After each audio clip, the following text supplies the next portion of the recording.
kirk and why here? I was complaining about that there were no kirks nearby in Asconan. Gaan jachter die jeklish neuf chonnen aan een Lochawe eentje aan een jellof kluche lesh ne 3-week crows een jerig hechken. Be Fairwalter Campbell a hook aan jeklish as aan de ver.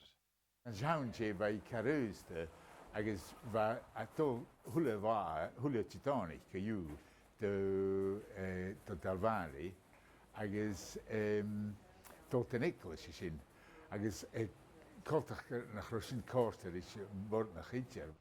Ha eilshirach na heklish as sonriche agus na shallian bria kuchach. A chai femach keat gulli milenat se hiatgrish as aan a karig. Gaan je jeklish neuf chonnen na seo na Lochawe buntin de jeklish sabi, agus leis sin ha deref gaif eriget a hokal, ach a mesknan ruta na hat giano hat nish café oslig an an tokalach riatöv kuchach.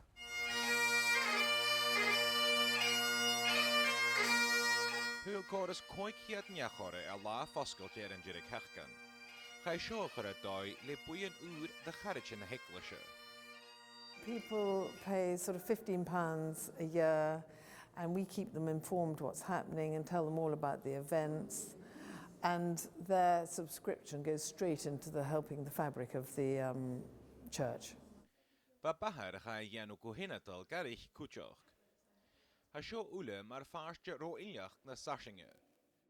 The one thread is that other charities, the lottery, whatever you want, everybody wants to see this place as a living kirk rather than just a dead thing that you go around. Gyda ha rabarstan brwsach mara fwychanata, ha isgwyl a niafai aka agus cnau ye a tala gynnych on na heklische kuchach.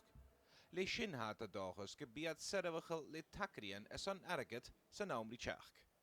Andreas Wolf, BBC on La, Lochawe.